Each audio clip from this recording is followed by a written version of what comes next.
Dua pertanyaan. Yang pertama dari Ketua DKM Masjid Raudhatul Jannah PLTGU Grati, Gus.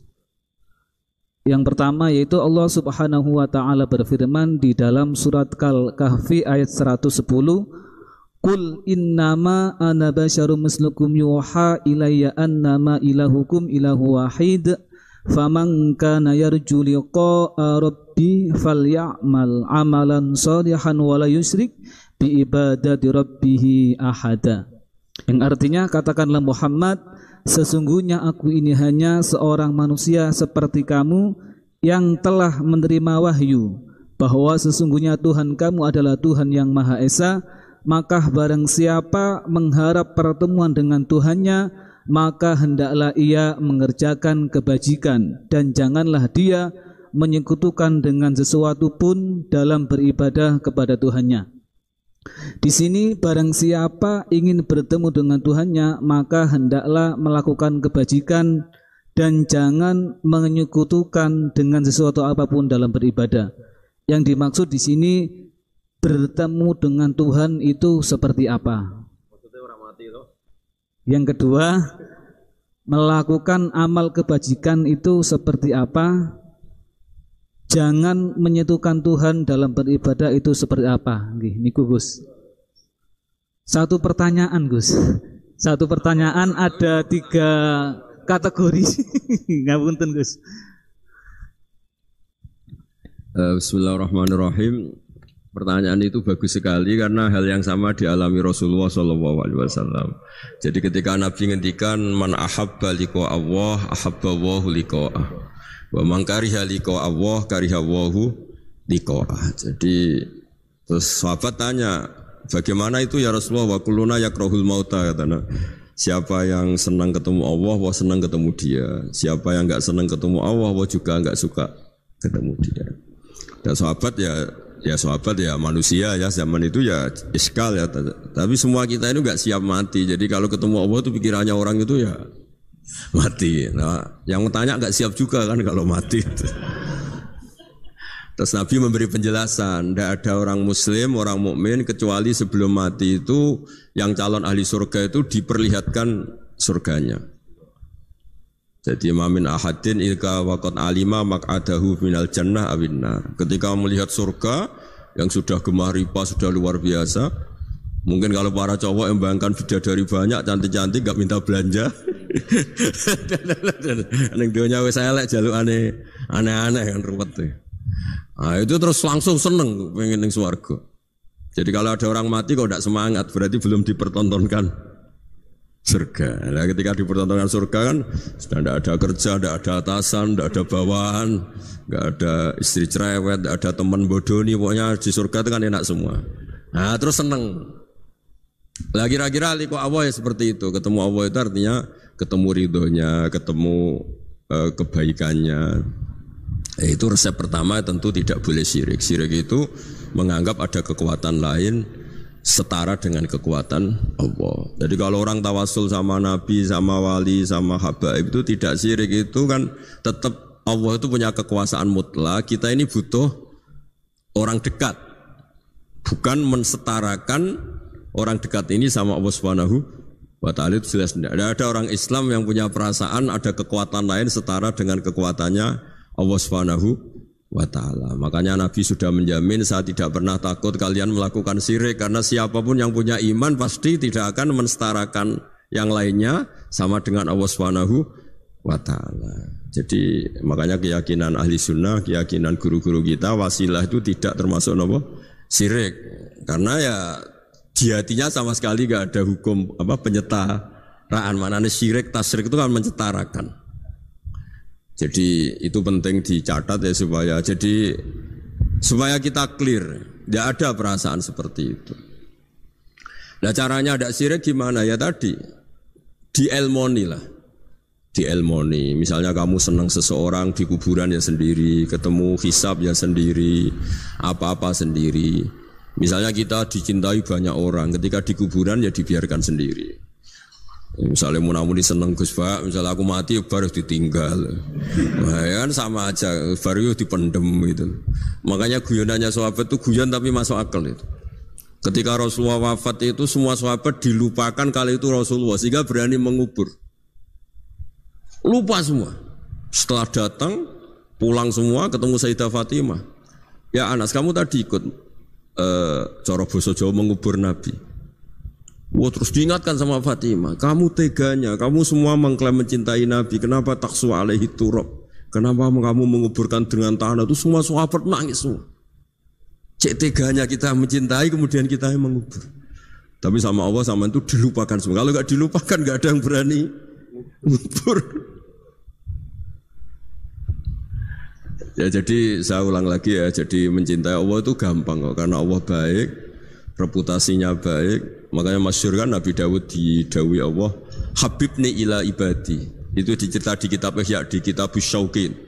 Saya cintakan ke hamba-hambaku. Wa kaifa uhabbibuka ila ibadik.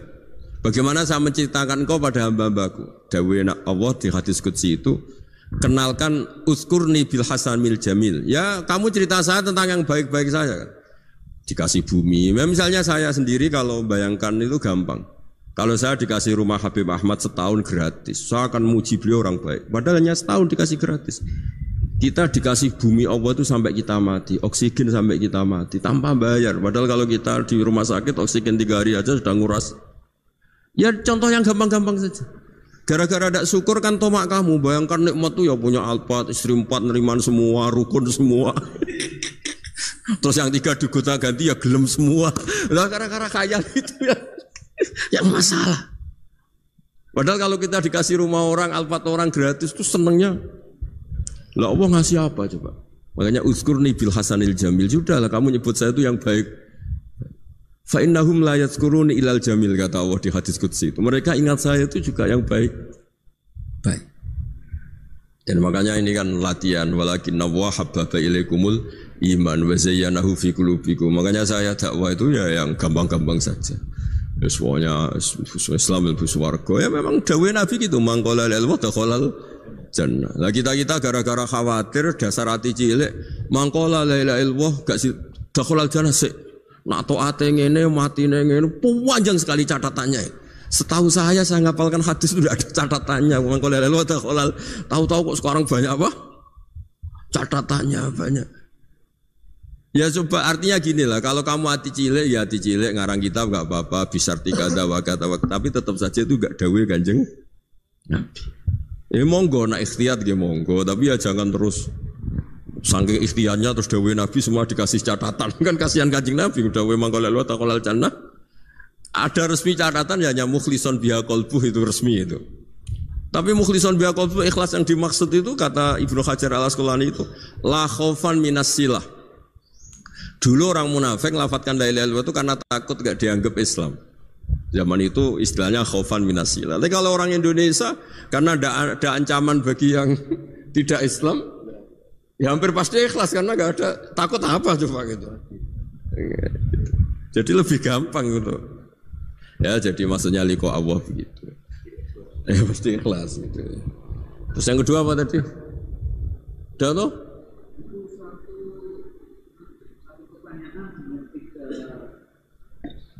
Udah itu sudah 2 pertanyaan dari 1 orang, kamu gimana agak profesional.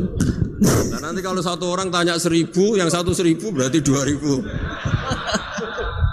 Saya tadi kan bilang 2 pertanyaan bukan 2 penanya, kamu nggak pernah ngaji mantek kan. Kalau saya bilang 2 orang itu bisa 2000 pertanyaan. Saya akan bilang 2 pertanyaan, berarti ya. Semuanya juga gitu. Kemarin OJK semuanya 2. Kalau semua orang minta, wah ya ribet. Udah nanti lainnya jawab kamu. Kamu kan jadikan ustadz di Indonesian Power. Ya ustadz, masa jadi ustadz gajinya mau, pertanyaannya nggak mau, gimana? Saya nanti lainnya jawab sendiri. Anu Bib niki saking panitia Bib. Anu Gus, ngapunten tentu. Saking panitia pertanyaan nih Gus. Yang kedua, kan tadi terakhir nggih, tadi 1 pertanyaan dan ini pertanyaan yang kedua Gus. Nggih. Dari PP Indonesia Power. PP niki ngapunten Gus sanes pondok pesantren. Nggih. PP niki Persatuan Pegawai Gus. Nggih. Ngapunten. Sanes pulang pergi. Pertanyaan yang kedua, ada hadis Nabi Muhammad sallallahu alaihi wasallam, "Ya'mal lidunyaka ka'annaka ta'ishu abada wa'mal li akhiratika ka'annaka tamutu ghadan." Yang artinya, bekerjalah untuk duniamu seakan-akan engkau akan hidup selamanya, dan bekerjalah untuk akhiratmu seakan-akan engkau akan mati besok pagi. Nah, karena kita di PP Persatuan Pegawai adalah kaum-kaum pekerja, supaya kita termasuk dalam hadis tersebut itu bagaimana? Matur nuwun, Gus. Oh, begini ya, bismillahirrahmanirrahim. Itu kalau makna yang benar menurut hampir semua ulama itu begini. Jadi karena dunia itu longgar ya, longgar itu tidak mendesak. Jadi karena kata isu abadan artinya itu kalau urusan duniawi kalau enggak berhasil sekarang ya bisa berhasil besok. Jadi itu justru menunjukkan urusan dunia itu kalau enggak bisa besok ya besoknya besok. Kalau enggak bisa ya besoknya besok, karena masih ada apa? Hidup. Tapi kalau urusan akhirat, bayangkan kalau kamu itu besok mati. Makanya Nabi ngendikan sholli sholatam wadi'in, kamu sholat kayak sholatnya orang yang mau pamitan. Jadi intinya kalau mau urusan dunia seakan-akan itu kamu hidup selamanya. Makanya kalau enggak hasil sekarang ya besok. Ya kayak anak-anak muda itu. Sekarang ditolak, besok semoga diterima. Kalau ditolak terus ya ganti lain sampai yang dinikah itu yang paling terakhir itu. Tapi kalau urusan akhirat tidak bisa. Bayangkan kalau kamu besok itu mati. Nah, soal yang di PP itu, yang di pegawai apa? Persatuan Pegawai. Kalau kerja itu yang serius itu bukan karena hadis itu. Di antara yang dicintai Allah, kalau kamu punya pekerjaan, Allah suka ayyut kinahu, orang itu profesional gitu. Allah itu suka kalau ada orang nekuni pekerjaan, kemudian dia itkon, dia profi. Misalnya saya ini kan kata orang banyak dikiaikan, dan saya dianggap alim misalnya, harus profesional. Khasnya orang alim itu ngikuti orang alim sebelumnya. Makanya saya baca kitabnya Sayyid Muhammad, baca kitabnya Mbah Mun. Khasnya orang ahli sunnah itu mencintai habaib, mencintai ulama, mencintai fuqara masakin. Sebisa kita lakukan. Itu namanya profesional. Jangan dikatakan orang alim, kemudian dia ngomong pendapatnya sendiri. Itu tidak benar, berarti kamu menjual pendapat kamu pada umat. Kalau dikatakan orang alim itu ya, bahasa kasarnya ya, menterkenalkan pendapat Allah dan Rasul, lalu boleh dibahasakan, menterkenalkan hukumnya Allah dan Rasul. Caranya apa ya? Qaulul ulama. Qaulul ulama itu apa ya? Di kitab-kitab kayak Ihya, kayak kitabnya Sayyid Muhammad. Itu namanya profesional. Makanya saya ngaji di mana-mana pakai kitab. Orang percaya kita karena dianggap orang alim. Orang alim hanya orang tahu pendapatnya ulama-ulama dulu. Lah kalau kamu ngomong pendapat kamu sendiri, namanya kamu tidak menterkenalkan ulama-ulama dulu, menterkenalkan pendapat Anda sendiri. Nah, itu namanya profesional, ada itkon. Itu Allah suka kalau kamu menekuni misalnya Indonesian Power, misalnya bagian PL itu, ya nekuni tenaga uap mana yang positif untuk negara ini. Yang jangka panjang, yang terbarukan teknologi apa, yang teknologi fosil misalnya mulai harus dihentikan karena agak. Ya monggo itu pokoknya apa saja yang menjadikan baik lihadil ummah itu baik, itkon ya. Allah itu suka kalau ada hambanya menekuni satu pekerjaan, terus kemudian diperbaiki terus. Ya seperti saya sudah kecelok kiai ya masih belajar terus supaya umat ini dapat ilmunya ulama-ulama dulu. Jangan mentang-mentang wong desa ya bodoni yo ngantil. Mulai kulon mulai cilik nganti lahir nganti tua. Niku anggere ana wong sunat diceritani Nabi Ibrahim sunat umur 80 tahun nganggo kapak. Anggere ana wong mati ayate kullu nafsin dha'iqatul. Wah, anggere wong kawin wa min ayati itu enggak ada perkembangan. Saya itu kadang ya Allah, pepe wong desa jadi enggak dinaikkan ilmunya. Karena kiainya mesti gitu, wis kandhane ngene wis nganten. Enggak ada perkembangan. Dan itu menurut saya bu, ya kasihan lah umat ini, umatnya Nabi itu diajak irtikok lah, diajak naik lah. Makanya saya di mana-mana itu ngaji bawa kitab. Itu namanya itqanul amal. Mereka percaya saya karena saya dianggap tahu pendapat ulama dulu ya kitab itu saya baca, tak terkenalkan. Ya barokahnya tadi. Jika kita tahu cara pandang ulama dulu, ternyata enak betul melihat umat. Habib, saya ini setelah miskin teman-teman saya tidak kesini, padahal zaman kaya teman-teman kesini. Dia itu komplain, tapi setelah dijelaskan Habib tadi, malah bagus dong. Setelah kamu miskin buruh orang, terus teman-teman kamu datang, betapa malunya kamu. Dulu majikan, sekarang jadi buruhnya orang. Alhamdulillah kalau gitu. Kan terus gampang, jadi enak kabeh gitu. Lu coba kamu dulu kaya, semua orang hormat, bareng miskin jadi kerja manual di pasar, terus teman-teman kamu tetap datang. Milih datang apa enggak? Ya, jadi ngeluh seperti itu dihentikan mulai sekarang juga. Ternyata masalah ada. Nah itu barokahnya ngaji, kalau enggak ngaji kamu. Ya seperti Imam Syafi'i itu. Man ahsana ilaika faqad qayyadaka wa man asa ilaika faqad atlaqaka. Kalau ada orang berburuk sangka sama kamu, jelek sama kamu itu bagus, merdekakan kamu. Kamu enggak akan dipinjemin mobil, enggak akan diutangi, enggak akan diundang. Wah enak lah, semua dibikin enak aja, sudah barokah, udah ketemu, sudah enak. Udah. Makanya seneng kamu ke saya pas-pasan aja, biar nggak ngundang lagi.